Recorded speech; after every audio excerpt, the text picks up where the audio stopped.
Welcome to the December 3rd Jail and Zones production user call. We have Jan, Igor, Dan, Nick, Dave, and myself. And congratulations, everyone. FreeBSD 14.2 arrives today. And a unique new feature is that it includes OCI images. I have a tiny concern that the path to the release images has latest in the name, which seems a bit wrong and contradictory to release, but what do I know? But could someone describe what these different types of container mean, such as dynamic, minimal, and static? Has Yes, anyone yes, I poked can. at So them? in fact, I Go ahead. scooped this info out just yesterday. So the way to think of this is these images are layered. Okay, so at the very top you have what you would expect. You have a user land, you have a shell, you have a package manager, and that's the top layer. And that ironically is called minimal. And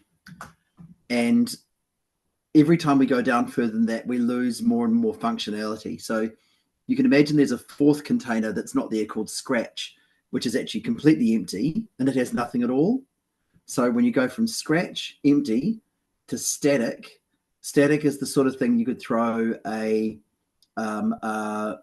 like a fully static Rust or Go binary in. What would the minimal things that needs to work? So it needs TLS certificates, minimal password file, minimum term cap, TZ data, and probably two other things that I've forgotten, just enough to run a static binary. Okay, so there's no libc, no SOs, nothing like that. But if you had, I don't know, statically compiled SH in there, that would probably work, maybe like a busy box. Okay, so the next one after that, we've gone from scratch, we've gone up to what I say, static. So the next one is dynamic. Dynamic now includes .sos, libc, and you should probably be able to run most binaries and tools now. Notably, it doesn't include a shell and it doesn't include a package manager. And the theory here is that these bottom two layers significantly reduce the attack surface. They don't have netcat, so if you manage to attack the application, you will have to do some hard work to get a footprint. Okay, and then the final layer, minimal, you've got a shell, you've got a package, you've got netcat, SSH binaries, you can store all the toys you want. Getting persistent stuff inside the container is trivial. And that's sort of the logic of thinking it's more from a security perspective. I think what gets me is when I think of minimal, my initial reaction, probably like everyone else, is, oh, that's obviously the first layer, but it's the minimal useful layer. And I suspect this is probably nomenclature that's come out of Google or other container worlds. Speculation on my part. So the only other thing to sort of fill that out is when you're building containers, you're going to start off with what we would call it like a builder jail, and that is your sort of minimal environment, and you install all the things you need into that. And then the final stage in that is to output the smallest image you require. So going from the full builder set down to the static or dynamic as appropriate. And that's sort of your final artifact. That is awesome. Thank you. Workflow start slash build on dynamic and work your way down. Mm-hmm.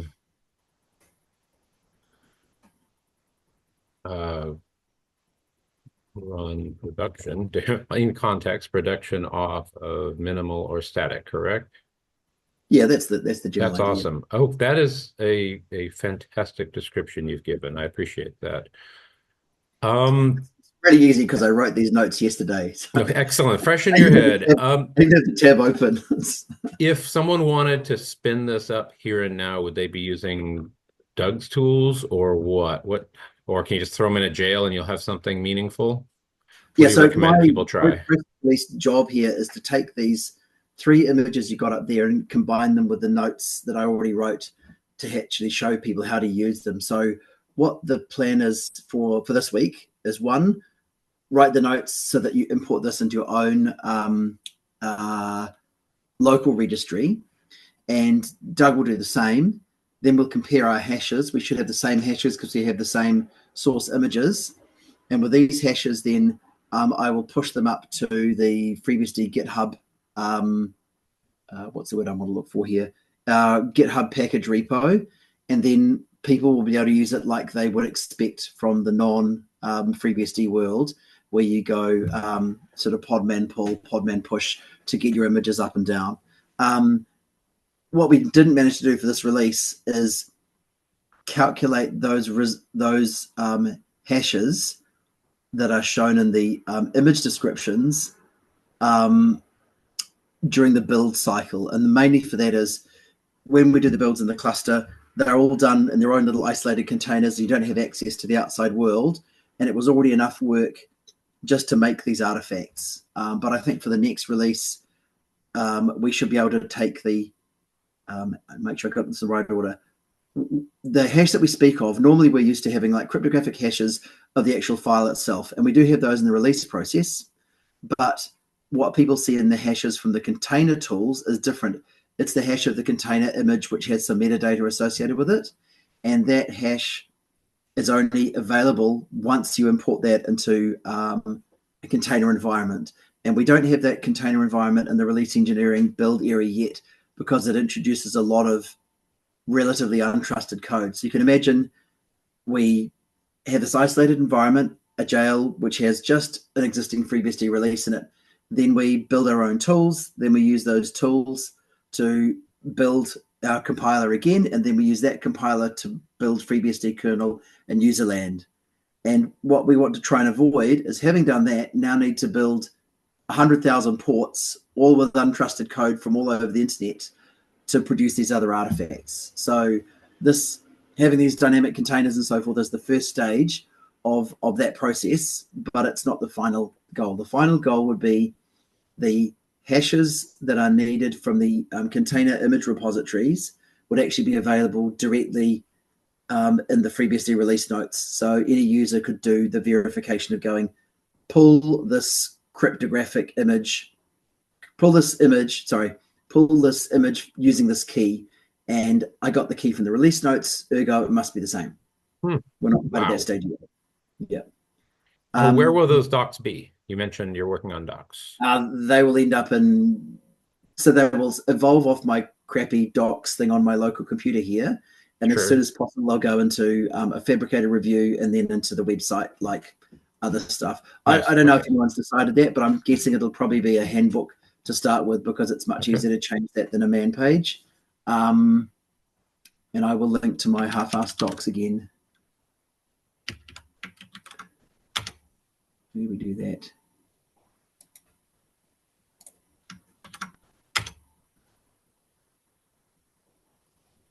Yeah, so these are half Also, notes and half usable.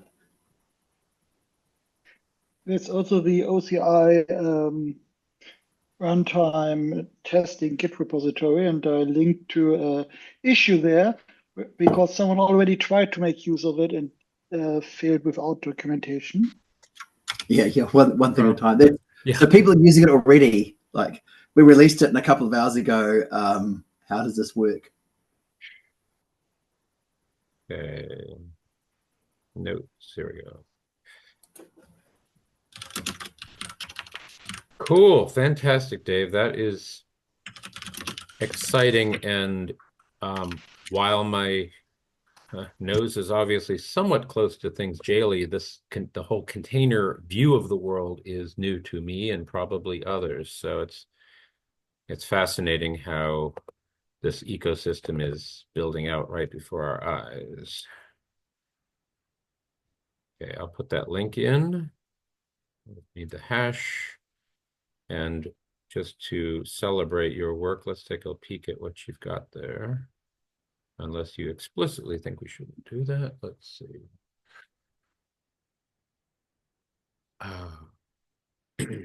Redirecting.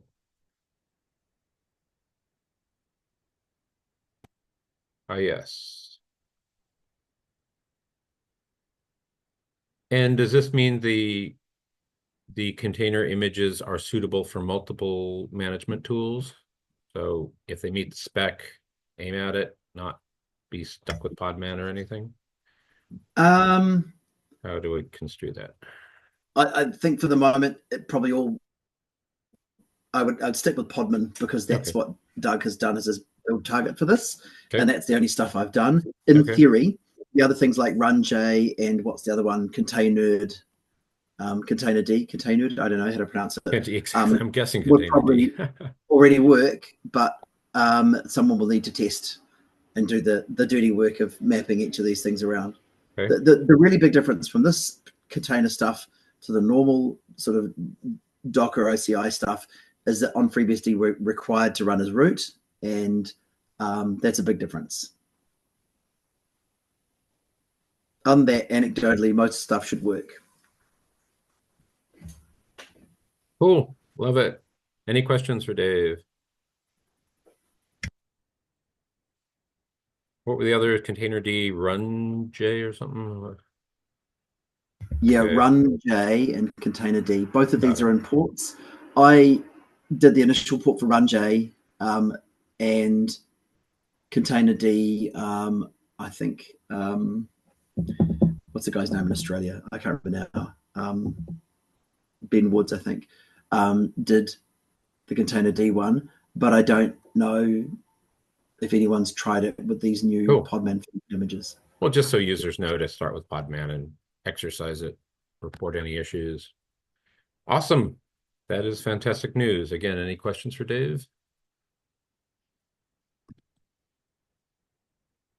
Attention. Okay. Nick Z, let's jump in and go with your question. It could be a straightforward one. It sounds like you are seeing different behavior with jexec, both on the console and over SSH. Correct. So right now, I am logged in as root on the console. I do jexec the jail ID. I get jexec jail attach 8, operation not permitted, which under the man page would be eperm, but in the man page it says a user other than the super user attempted to attach to or remove a jail. But you are using sudo or our root, I'm guessing? I am root, yes. Ooh, interesting.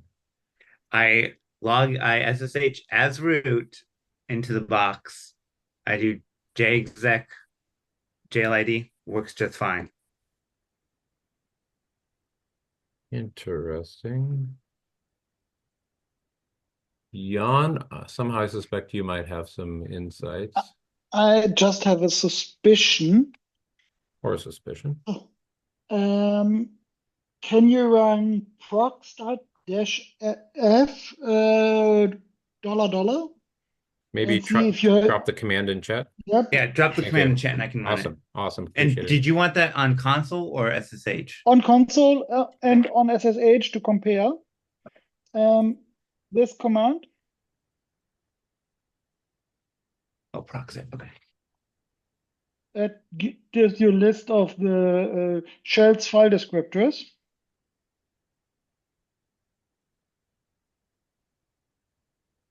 Right. And let me do that. Let's see. So one of the reasons why jexec, or more specifically the jail attaching functionality, for example, via jattach or via jail set with a right flag, it can fail is if you try to bring a directory file descriptor into the jail.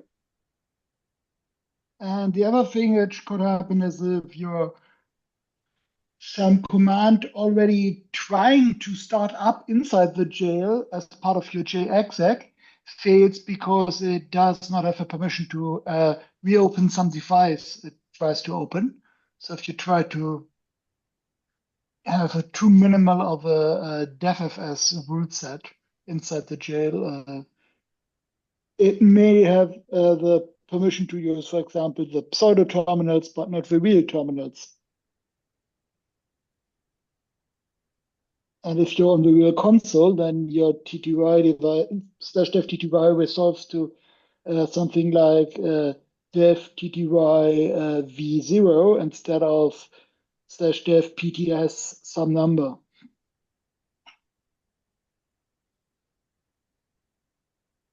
And let's see. I how do you want to? Because I pulled it out, so that's Can you okay. just put it on some no-paste service and drop a link or something? Yeah. Okay. So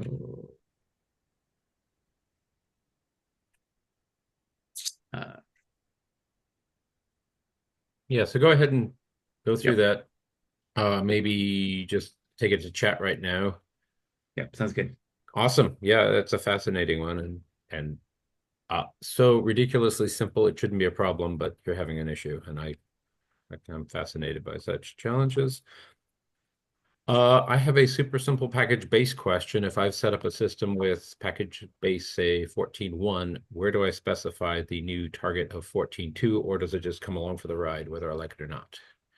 Um, Very simple. You Yes. update the repository URL. Oh, right. Um, Okay. Yep. so it's a bit confusing because minor releases are not incompatible ABIs in theory. So the ABI string stays the same. So the ABI in dollar curly braces uh, does not change. But instead, if you look at the URL, there's an underscore one, underscore two, That was it. and you basically go from underscore one to underscore two. And there is no default variable for you to expand that from. But there will be something like package base underscore 0, 1, 2, and now 2. Thank you. Yeah, I hadn't poked at And that in months, and for users might be Zolo, confused. another question, can you run the following?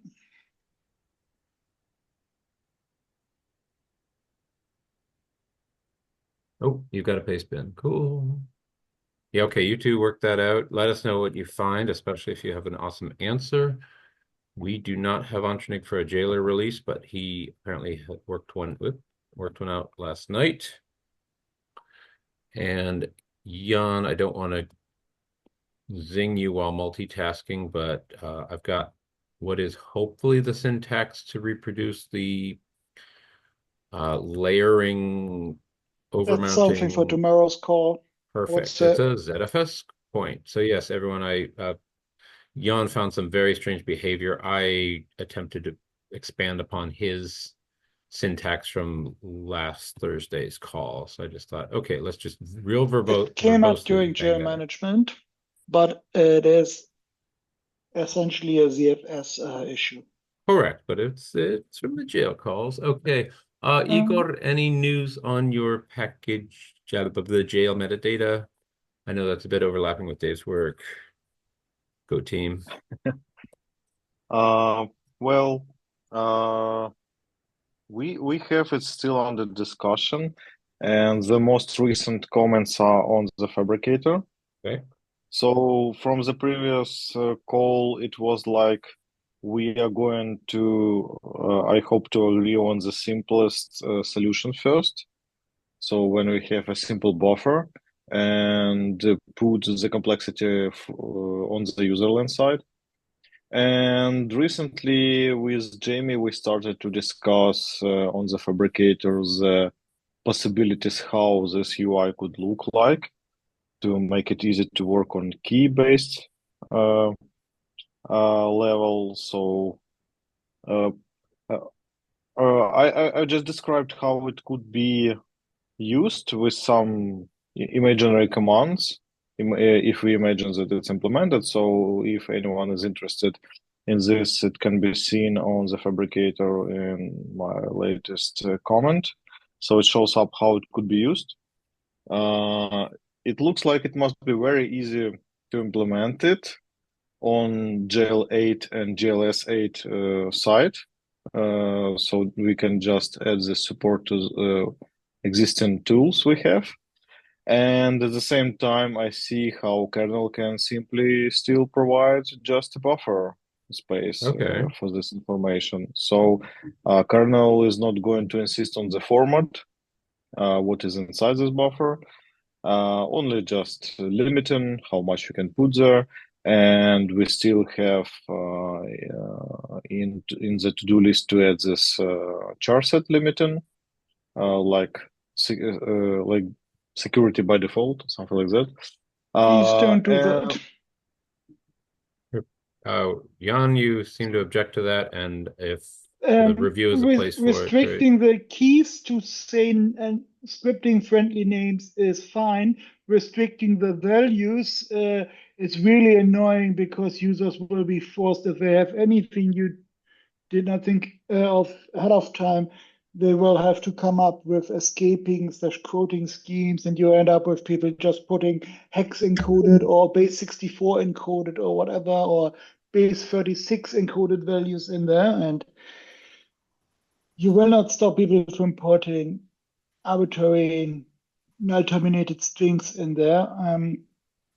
And I think it's a Yeah, feature the basic idea is to have some level of defense when we, for example, imagine a case that I'm the root, I created a jail, and another user within the jail creating another jail, so it's the next level, and provides something into this meta buffer into his own subjail. But I'm, as a root, can list all the jails with all the meta buffers. And the idea is maybe have some level of defense when I, as a root, do some shell scripting. And these values are going to be taken out from the kernel as is. Maybe we can have some issues with that. I mean, security issues. So the idea is that if people need to put some binary, of course, they can go some base 64, something like that. But probably it's a good default to avoid anything else. And in the future, this idea means that in the future we can allow configuring this, what you can put inside, something like that. So yeah, we talked about this. Sounds really like the wrong place to do this kind of enforcement. The kernel should not validate what user space just stores, just treat it as a null terminated string. Nobody else does that. For example, network interface names and so on. We don't restrict users from putting stupid names in if they're privileged enough to do it. Okay, go ahead, Dave. So we talked. Let him make his point. Yeah. Keep going, Jan. Sorry. No, what I worry about is what will break some tooling is the easiest to use for another tool. Like one tool may want to put new lines in, and someone else considers that evil. Someone needs, I don't know, thinks that it's best for his tool to use ASCII control characters like the ASCII record separators and field separators, and yeah. And someone else says, no, those are unprintable, that's evil. But both are equally valid in shell scripts, depending on what you want to do and how you implement it. Yeah, I would say the only thing is null bytes are a problem for a lot of scripting environments. So require that it is a null terminated string and expect people to not just run eval on something they get out of necessity of. So there were two sort of general things that came up. The first part is if we there's a long discussion about where boundaries in software need to be that I don't have strong opinions on, and I think both Igor and I feel like we could do with some input on that. But specifically on the shell scripting side of things, we have two large choices. When you publish a new API of any sort, you're kind of stuck with supporting it forever, effectively. So at least for the duration of while we're doing 15, before 15 current turns into a release, we can amend as needed. Okay, so we have roughly sort of 9 months of time to fiddle and experiment and find what works. However, if we restrict the character set that's usable, we can always widen that in future. But if we leave it fully open, we can't change it ever again. So it's easier to open the bag than to close it up again. That was one point. And the second point was, when we think of scripting here, we know that people are going to be fetching these keys, passing through to other systems again and again and again. And the question here is it safer to restrict it?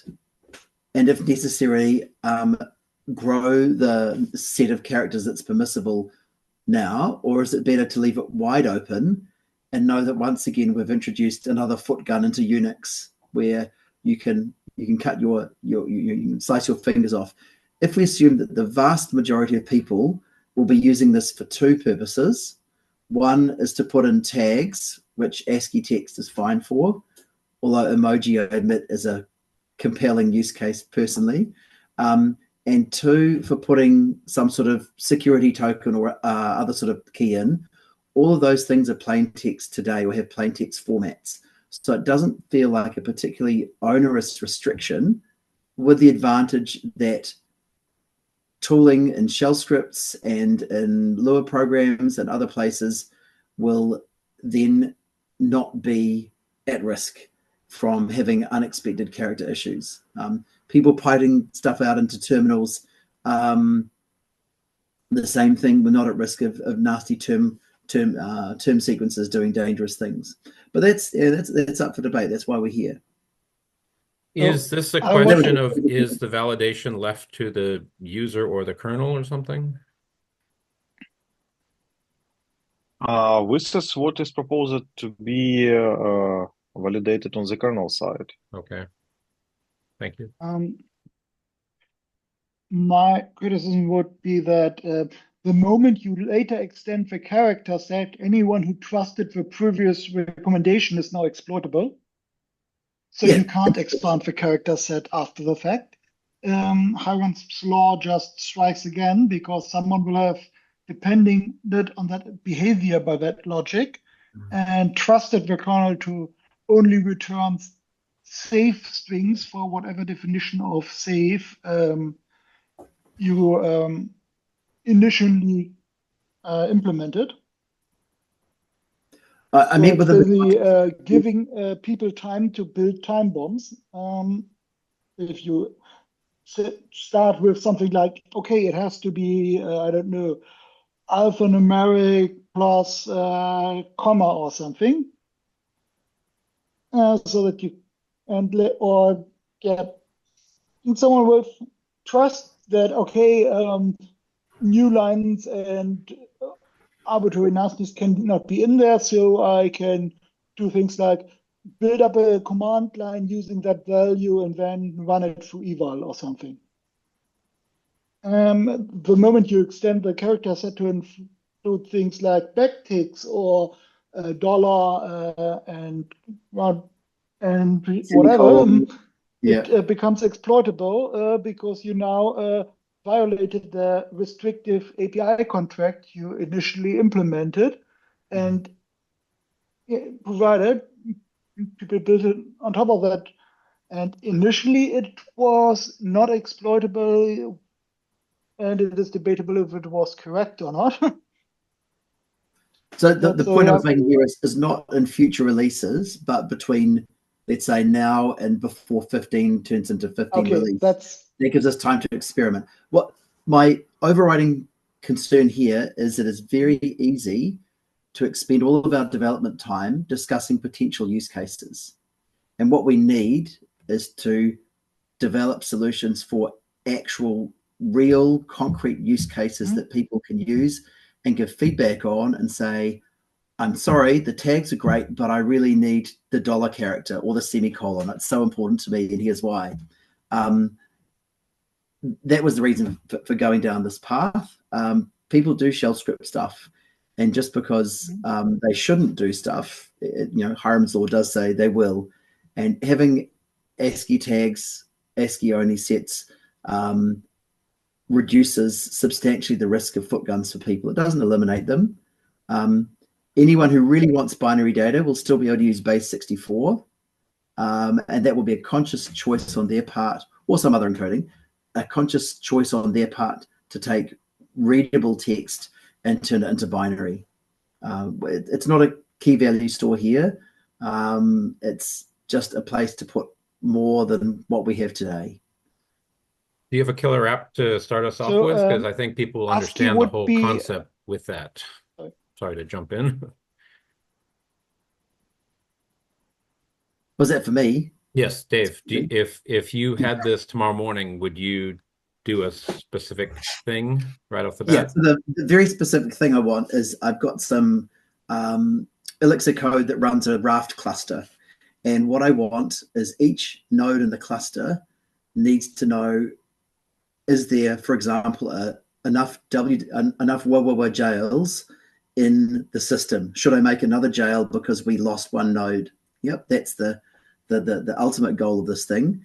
And for that, each node in the cluster needs to output a list of jails and say, here are the jails I've got. These are the tags they've got. And then the leader in the cluster totals up and goes, we have enough jails, we're good, or crap, we just lost one. I will ask one of our nodes to spin things up. Yep. And that's the minimum thing I need here. There's another part of this work that does the same thing with load balancers. So the load balancers do the same thing.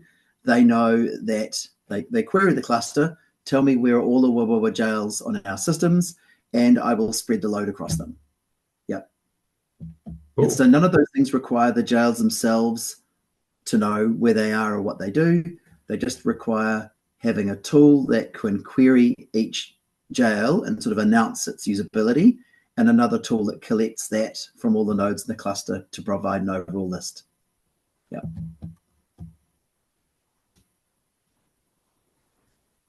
But from what you're describing, what you need is one or two sysctls with the semantics we discussed last week. One is accessible only from the host, and the other one is readable from the jail. No, the jails don't need to know. I don't need that. But the other one is nice to have. And totally, I agree. Our call was it 2 weeks ago, and I said that is a useful thing. So today, for that sort of stuff, the jail needs to know. When I create the jail, I just poke a file in and say, here you are. Yeah, exactly.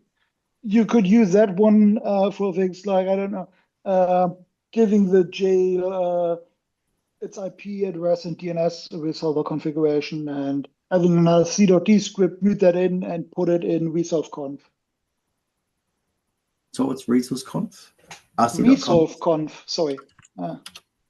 Resolve.conf is the command we have for modifying etc resolve.conf so that you can combine the resolver information from different sources. For example, DHCP clients or different interfaces, or stateless auto configuration via IPv6 Slack into one resolve.conf file, and it tracks basically the sources and priorities, and then combines them into one etc resolve.conf.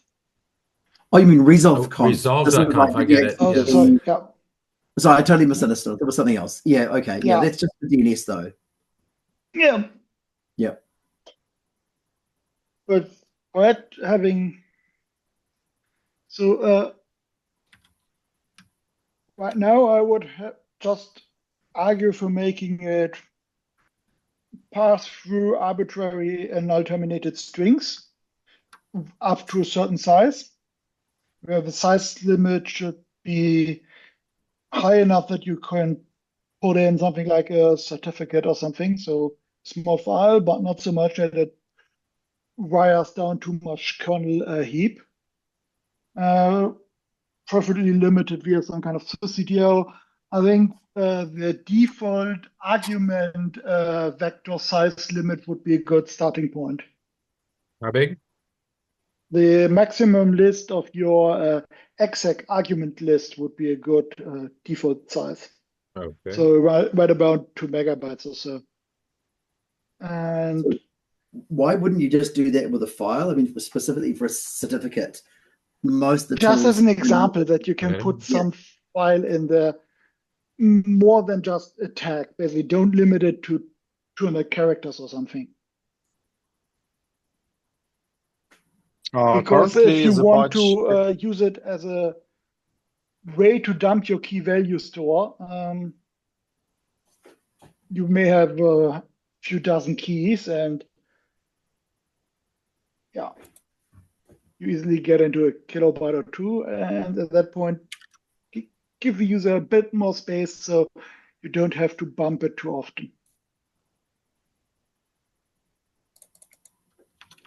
What about the current state of the patch? It provides 4K by default, so this is a maximum for any buffer like that, and it can be changed through sysctl by the administrator.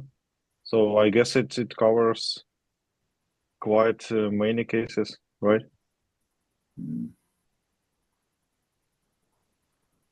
It doesn't allocate all 4K, so for example, all 2 megabytes if we set it to do it. It just checks according to this threshold before allocating whatever we provided to the kernel. So actually, the buffer is going to be exactly the string itself with no character in the end. So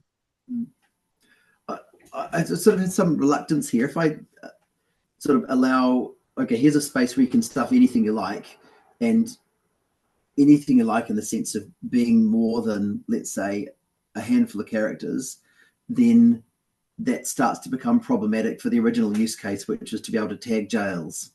And somewhere between tagging jails and having a few K of space and being able to put megabytes of stuff in, I kind of go, that's the wrong way to do it, and that would be better off with a file or a task specific thing. The general space with all of this is there's central databases, there's key value stores, and we're looking for something that fits a little hole in the middle specific to FreeBSD to do all of that we don't have today. And 2 megabytes, for example, to me starts to feel larger than what we need, larger than what the original intent is.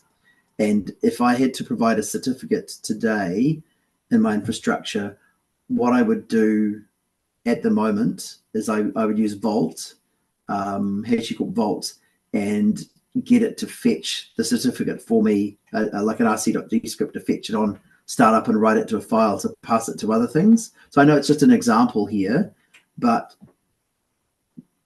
can we have both of these things? Can we have enough space to store effectively a file and still do the original stuff? They start to feel a little bit, what's the word I'm looking for here? Orthogonal. I would say the goal of the limit is to protect the kernel, not to restrict the user. And by arguing what's the smallest size we can get away with, we are arguing how tightly can you restrict the user and not what limit needs to be in place for it to be safe to use by default. Basically, how much does implied permission to consume resources does each jail get? Yeah, that to a point is sort of an implementation data. It's more about starting a jail ties down to megabytes, but how much may a jail by default tie down into it this way? The user wants it to. It's not so much about the overall limits. It's about how this impacts the usability and the implementation. So if the current implementation is a large buffer and it's up the user to slice and dice it, and we have some sort of arbitrary termination, whether it's null bytes or something else, doesn't matter too much. But then you can stuff arbitrary data up to megabytes of size in it, then the original use case of being able to tag jails starts to become much more difficult. And the tag jail implementation now has to filter out all of the data that anyone could possibly put in there. And to me, that sort of misses the point. If you want to put stuff that large in there, don't use a file, use a key value store, use a web server. I agree with doing that. I don't agree with forcing users to do it because you think you know better. So which bit? So If that's the my user question. wants to put something unwieldy long, which does not print nice in a terminal in there, that's on them. They get to do it and they get to live with the results. But then you can't rely on it for doing jail tags. You can, How because can I? An the arbitrary only one user can allowed stuff to write to binary this data is in the there. root One of at a the time. parent. Sorry, Jan, pass me again, please. The only one allowed to write to this is the root of this parent. If you allow a jail to create child jails, it can put values in its child jails, but it can also put bullshit values in a lot of other places where they could bother you.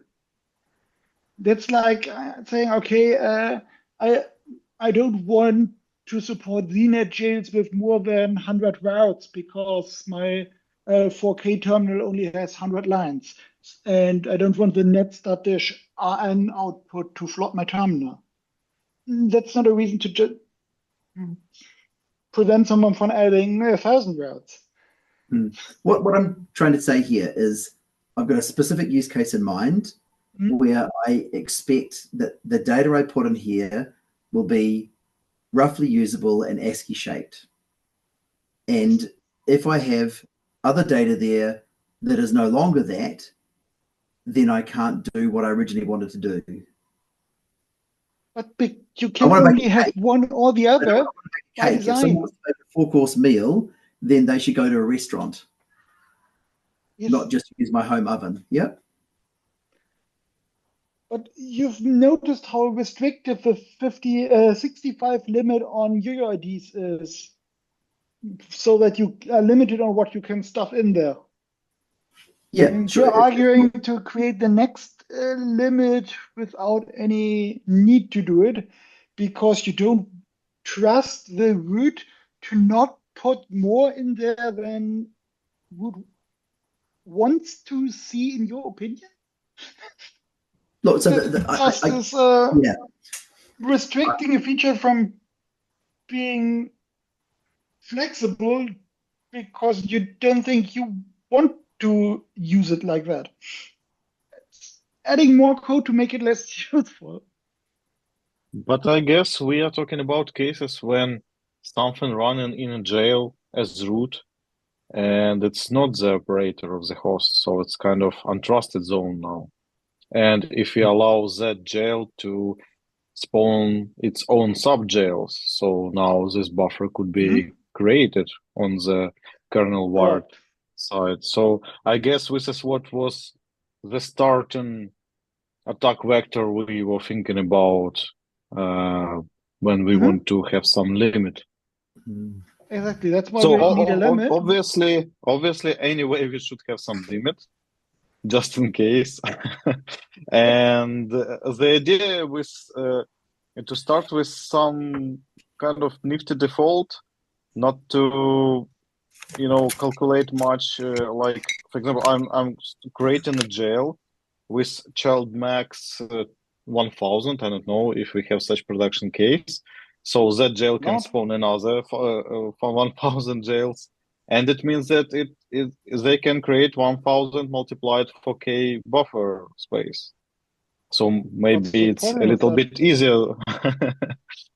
And if I know that I want to have it bigger, so I can just configure it once and provide it from the boot time the bigger space. And current implementation also allows to increase it and decrease it in runtime. So whenever you work with that, you can increase it. And currently, Patch implements the way to keep already introduced big buffers, even if you decrease this threshold. So previously set longer buffers can still be read by GLS, for example, and so on. Of course, you cannot create new ones bigger than your decreased threshold, but it's still going to show you the previously set buffers which are longer than your new decreased limit. So the problem I see is with that is, yes, if you allow someone to some jail to create 1,000 children, they can each allocate a maximum size buffer, unless you have some kind of hierarchical accounting, um, which is harder to implement than a limit which is just applied to all. But unless you want to create a backdoor where a jail can raise the limits before creating its children, which would make the limit meaningless as a security feature to limit resource consumption. Um, Unless you want to have that, then the root of the intermediate jail cannot bump that limit. So now you have a problem where okay, because the default is so low, you have to chase down whoever created your jail with a non-zero child limit for you and get them to bump that limit up. So that means you can't trust that you can use this feature in such a way. And that just limits the usability. And I would argue that the limit should be not what it's on Actually, a after line or even what you expect, but what needs to be there so that it isn't a risk to the system stability. if I got it correctly, the use case you mentioned it, if we already have some jails and sub-jails and they need more space, we can change this threshold and now they can use more space. So it's not like limit That should be assumes, provided before the creation of the jail. So it can be changed after jail but that creation. assumes that you can get at the real host prison zero to bump that limit up. Yeah, currently it's controlled by administrator like a global thing, and in future it can be extended with hierarchical idea. Right now Yeah, it's but not included in this patch to add this complexity. So maybe hmm, as Dave mentioned, we need more, feedback from current users, how it goes, what are the wishes, how to use it, and so on. And we will see whether we need to add this complexity to the kernel, like hierarchical way to control the space. For example, the very first meeting when we started to discuss this matter, you mentioned that what if we just say that you can use this much and just allocate it down to your subjails the way you want? yeah, that Something like we know that they are not going to use more than this, and then just hmm, they simply separate the space and divide it among yeah, subjails and so on. I would yes, propose another metaphor to think about that. Human mistakes. Just imagine we run a program inside the jail, and that program for some reason wants to allocate everything kernel has. yeah, So exactly. not to crash the kernel, like no memory or something like that. This is the basic idea why it's important to have at least some limit, not like unlimited space, and we trust because of this is sometimes about security and sometimes about some human mistakes, right? So even if everything I'm running is my own programs, I may end up with a crash server, crash host, and for that reason I can have some failing business because of some program I written tried to allocate like everything kernel has.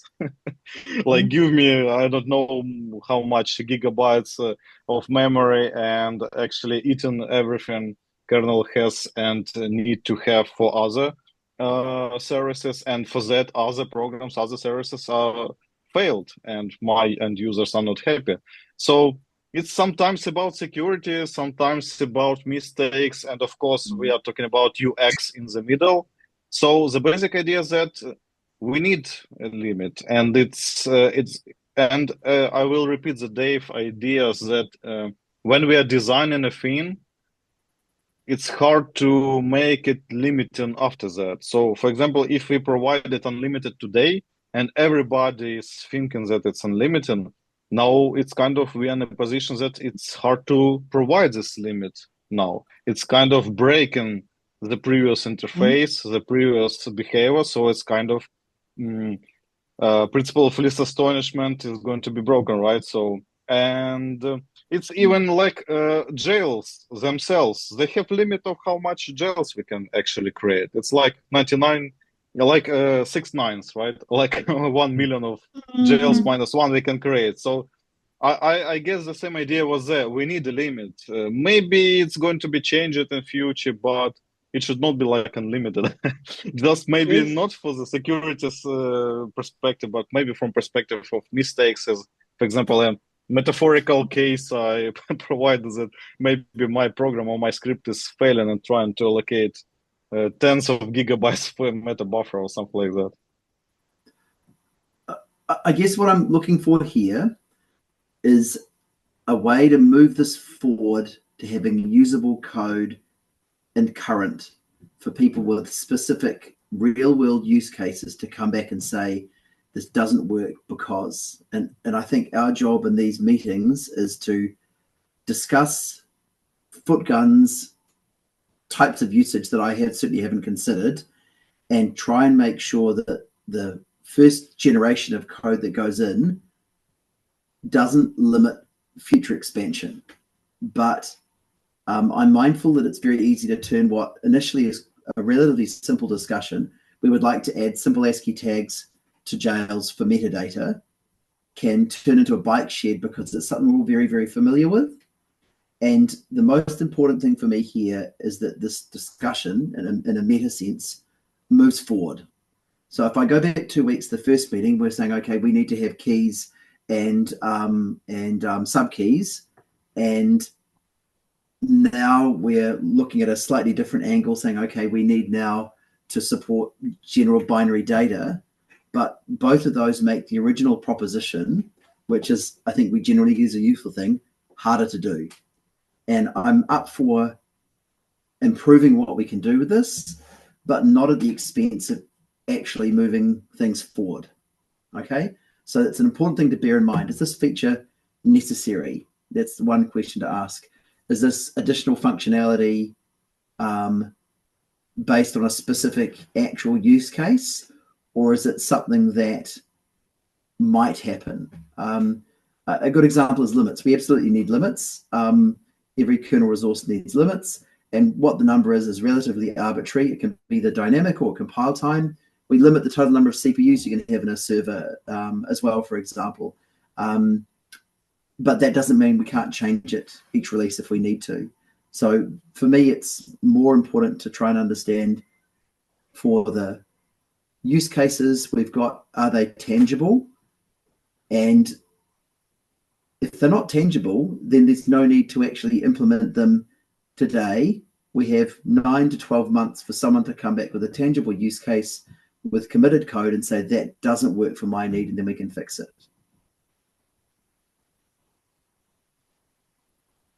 Question, could there be rather, a series of syscontrols that would satisfy everyone, such as here's the size limit, make it bigger if you want, here's binary support, use it if you need it, or and et cetera, or is that as naive as I like to signaturely do?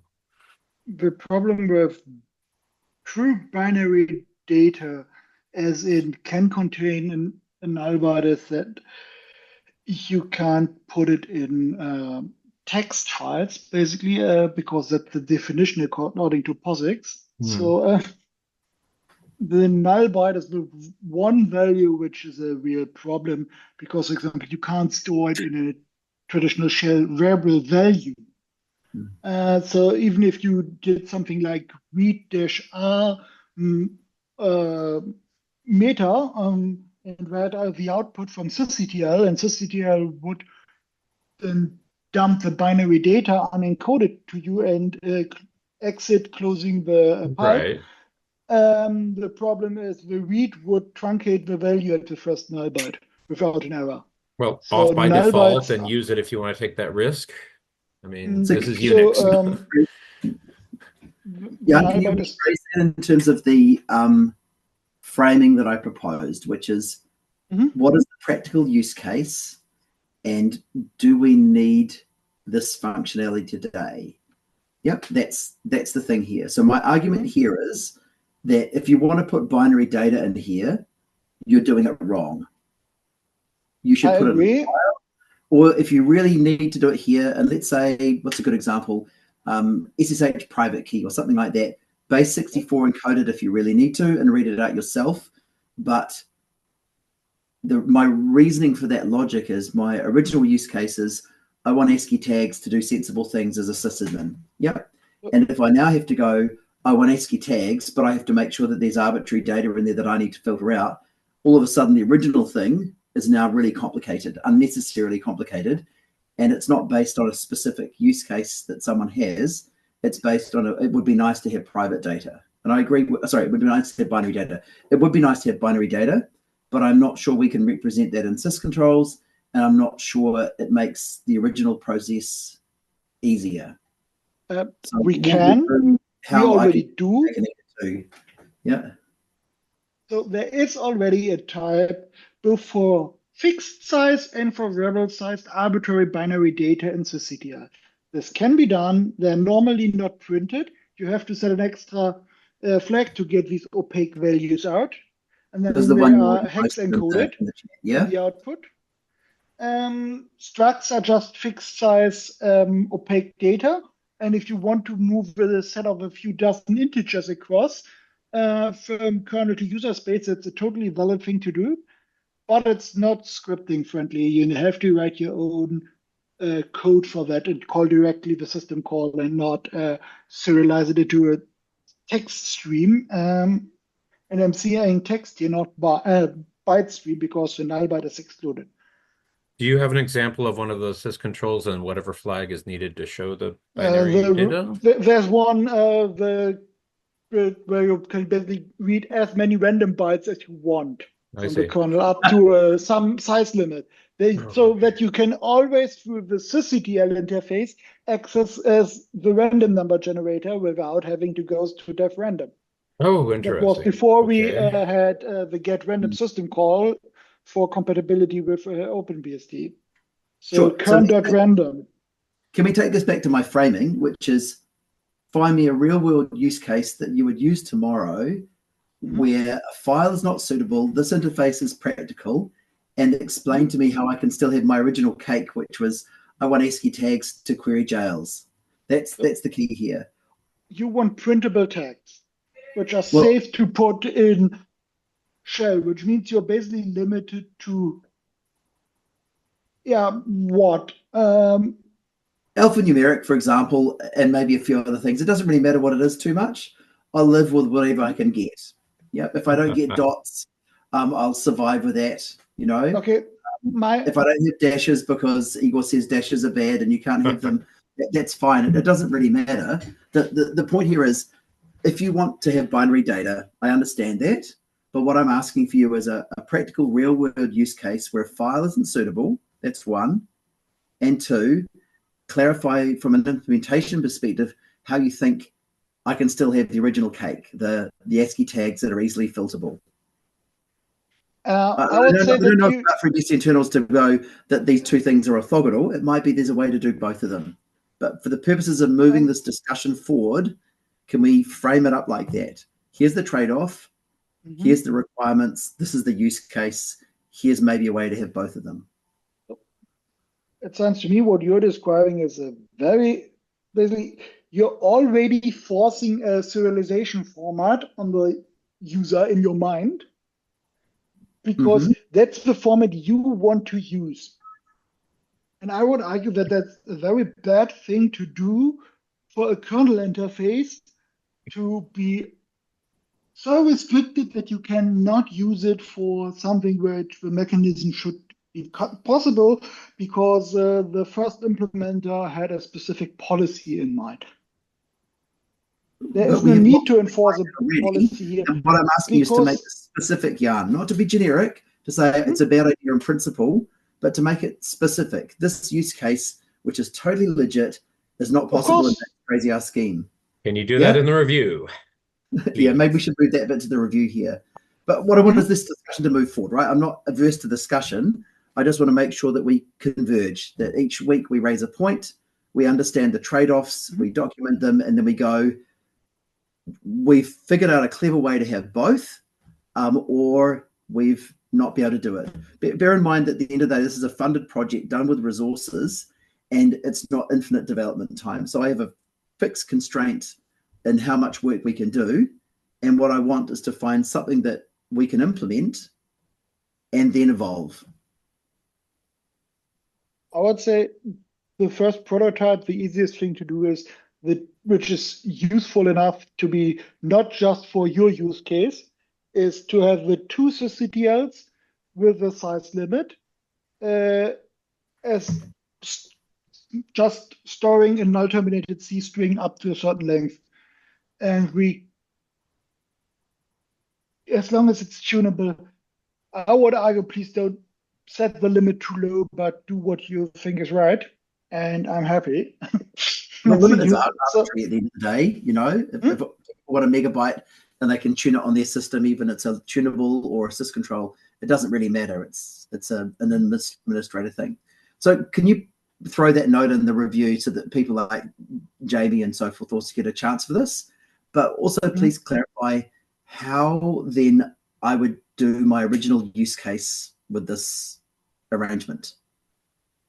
We can't fault Dave for having his use case and bringing it to the table I and bringing don't the code fault to him the for table. his use case, but Please I wonder how you can expect your use case of, I want to have these key value pairs, which is something like, I don't know, tag equals UUID or something. How you expect that to work without the kernel enforcing exactly this schema when you allow subjects to set it differently and violate your schema. You cannot have your cake of data validation and eat it true and expect to have full freedom over your values. That won't work. Yeah, so this is one of the think of a way it could work. This is one of the things we talked about. It's about having that information. Where does the enforcement lie? So I don't have an answer for this, but if you're writing a new syscall, it's very clear the kernel enforces that, and we're stuck with it till the end of time from FreeBSD. But this thing is not a syscall, and it's not really clear for me. I don't have enough experience with FreeBSD to know where you would draw that line for things like syscontrols and so forth. It is effectively a syscall by another name. Okay. Because it's similar to an ioctl or whatever. You use a system call, in this case, the one you use to modify syscontrols, to do it. So it's just an indirect kind of system call. Okay, that discussion's above our collective pay grades. Take it to the review. I hope you both better understand each other's use cases, and hopefully we will find some middle ground on how to not preclude the other. So, yeah. Okay, anything else on that topic? Because we don't have Jamie present. Great point, because if we can get it, the scope there, it's not like we're against this. We just want to address individual concerns. Okay. And we got a t-shirt idea out of it to add to the list. So, Kraitonion, are you still with us? No, you're not. They had questions about good documentation for VNet jails. Do we have a go-to spot? They had tried IOCage, which is a bit dated and might be missing some newer goodness from recent releases. I would use Olivier's what is it, RRP project? Oh, BSDRP or something, because it has all of that sort of stuff. I want to set up some two-tier development environment and do network simulations with jails. That is what Olivier's project is called. Okay. Why can I not find the name of it? BSD. It's pretty simple. It shouldn't be too hard to find. Yeah. The BSD router project? Sounds like it. Yeah, BSDRP. Here it is. Yeah. There we go. .org or something. Oh yeah. Oh, this person has disappeared, have they? .net. .net. Ah, thank you. Yes, beautiful. Yeah. Excellent. Okay. I hope they did ask for the doc, and hopefully they still have it open and they will see this magically appear while they're sipping their tea or coffee. And that second link has a great picture of everything you could have if you used everything. The second one. Yeah, perfect. Just missing the kitchen sink. I'm pretty sure there's a kitchen sink in there. Yeah. But is it a fixed API? Let's see. Will my browser let me do this? Okay, so not that you asked, but I've spent the last 10 days doing a build option survey run, which I try to do for every release candidate, but there was such a short, perhaps smooth release candidate period on 14.2 FreeBSD that it's still running, even though the release was today. But here's a link you're welcome to enjoy. And I'd say it's actually doing quite well, which is good news. There are very few, there are so far no default build options that are broken. I'll put the link in chat. Some people will know exactly what I'm talking about. Some will have no clue. Basically, FreeBSD has build options to add and remove components, and they are not the same as PkgBase. They are at the make file level, like no manual pages or no networking and other things, which you need not care about, but they were broken for many years, and I've spent years working with developers to weed out the issues, and we've been very good since like 13.0 onward. So, Dan, how's your multitasking? And Nick, did you get your console JLS working?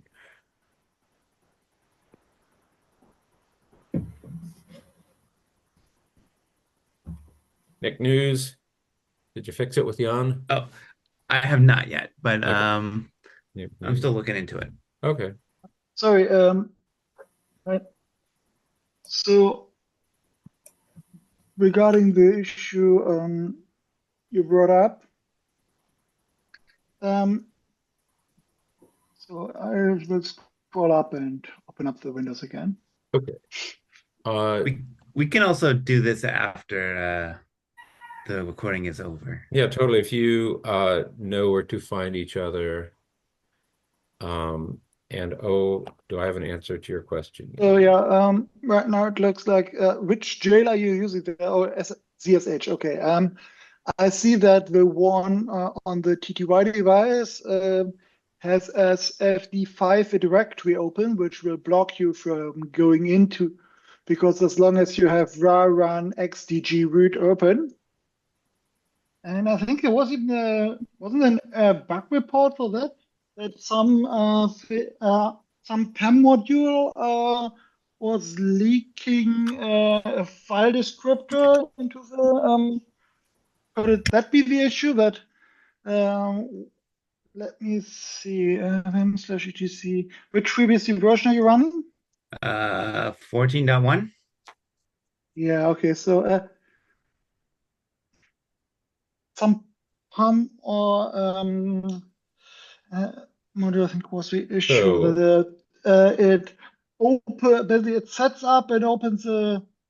So if I remember correctly, it basically for the XTG root, there is some code in there to prepare your login session, so that you have the config directory pre-opened or something, and that's the problem because try in your.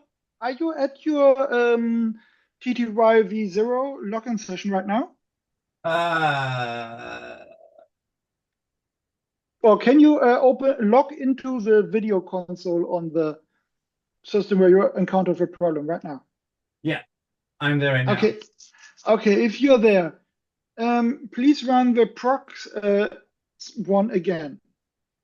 And there you should see something if it is set up the same with var run xdg root.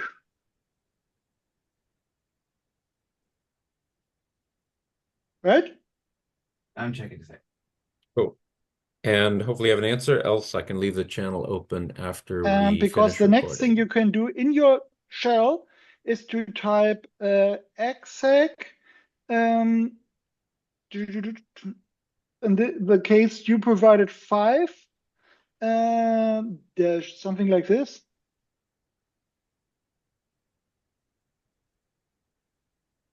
Okay. So,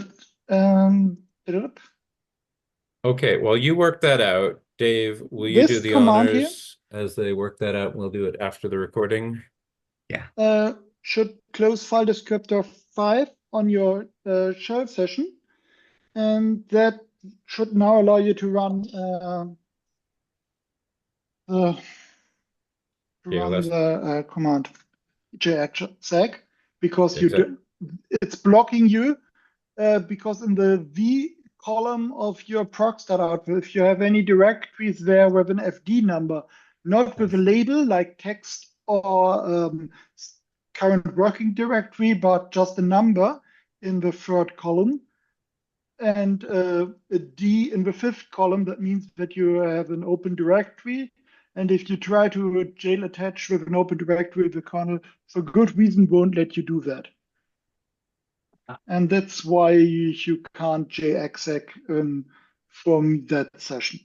And I presume that via SSH, the PAM session setup is differently configured, probably by default. And yes, it's a bug that it leaks the file descriptor.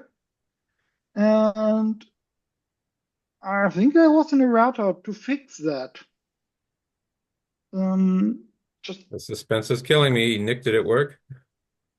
Yeah, so I don't get that error message anymore, but did you run the exec line I put? So there it is. So this little incantation of black magic means exec without a command. Basically, change the process state without doing a real exec.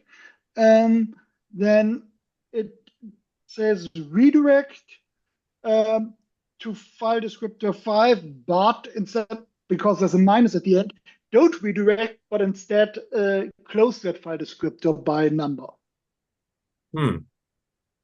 See man sh for the syntax in POSIX shell to do that. And neither the FreeBSD bin sh nor zh prevent you from closing arbitrary file descriptor numbers, even the ones you leaked in and did not intentionally create or inherit in some kind of way that the shell knows what this file descriptor means. And is not one required to run the shell. So yes, you can shoot yourself in the foot. But this is not what a user should do. That is a bug of whatever opens this directory and does not close it. And I will look it up on the FreeBSD side, because I think there was a security advisory on that, because leaking that file descriptor is potentially dangerous. Where is it?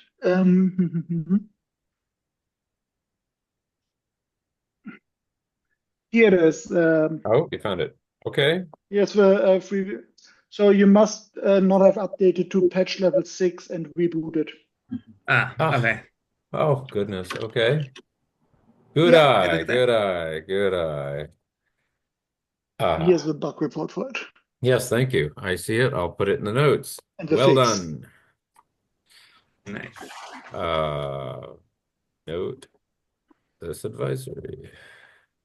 And Olivier ran across it. Okay. Yeah. So it's the PAM _ XDG module, which is supposed to set the XDG runtime directory, and it does that, but it doesn't close it again. So I am on P5. You go. Well, go team. Nicely done. Okay, well. Nice work. And I've got some homework to understand that exec, crocodile, and yeah, that's weird. Let me Love it. help you with that. Okay. Because that is easy to read up on when you know where to read it. Oh, good. Yeah. You said shell manual page? Exactly. The FreeBSD shell has a nice little manual page. It's not so little.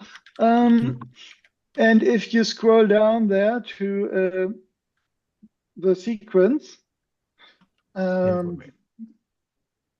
you go. In the sub section redirections. Yeah. And the exec without a command is how you apply redirections to the current shell. That's written under the exec I see it built-in. there, close standard in or file descriptor. The brackets and the number mean that if you can put a file descriptor number there, but it's optional. Yeah. So the direction sometimes feels wrong, but it is consistent when you really think about it. And if you look for the exec command, just under eval in the list of shell build-ins on that page, inside the menu page. So that here. Unless the command is omitted, the shell process is replaced. So if you omit the command, the shell process is not replaced, is a more understandable way of putting it. And then any redirections on the exec command are marked as permanent. Mm-hmm. So they are not undone when the exec command finished, even when the exec command, because you didn't give it a command to exec into, didn't do anything. So you can apply redirection to your current shell. So it's a bit like dropping privileges within the same process, except as file descriptors. It is for closing. But unlike dropping privileges correctly, you can also obtain new file descriptors this way. One of the problematic things here is if you do it like that, if the redirection fails, for example, you try to redirect into a file and a directory along the path does not exist, so that nobody, not even root, can create that file because the parent directory of that file is not yet created, then the shell will die. Mm-hmm. So for that, you would have to use curly braces and then have a pipe otherwise handler. So that would look something like this.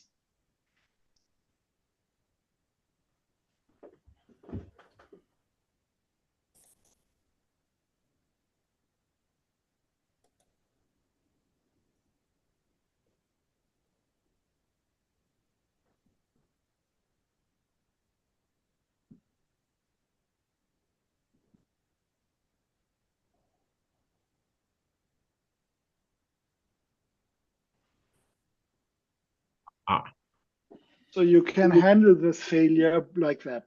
And no, that is not a nice syntax. It's often the case with the shell. You can do anything. It doesn't mean it's readable. Yes, the worst thing about the shell is how much you can get done in a shell script. Well, we have Perl for that. Come on, come on, come on. One good reason, for example, to use this feature would be if you want to hold a lock on a file in a shell script. Then you can use the FreeBSD logf command with a file descriptor number and not a path. So you would call the logf command a big, flog.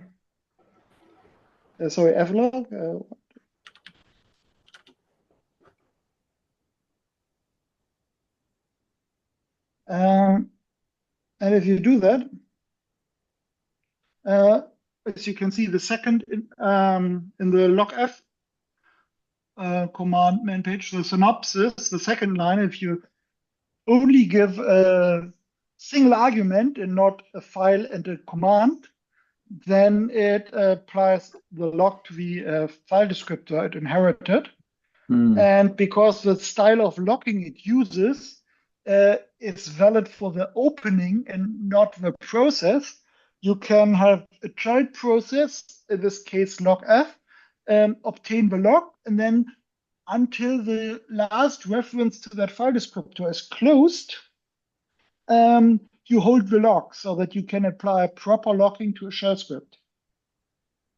So that the lock is held until the shell dies, but it's a robust lock, as in the moment the last process holding this lock dies, the lock is released. And if you ever need this in a shell script, this is essential to know. But if you really need it in a shell script, you should really think if you want to do it in shells. Okay, last words, final thoughts, final t-shirt ideas. Dave, do you want the Like and honors? subscribe. You beat him to it. Okay, cool. Thank you, everyone. Have a fantastic week. We'll talk to ZFS tomorrow, and hopefully we've got code to reproduce the issue over mounting and rolling back and doing games with the snapshots and clones. Thanks, gang. Have a wonderful week. Bye. Thank you. Ciao.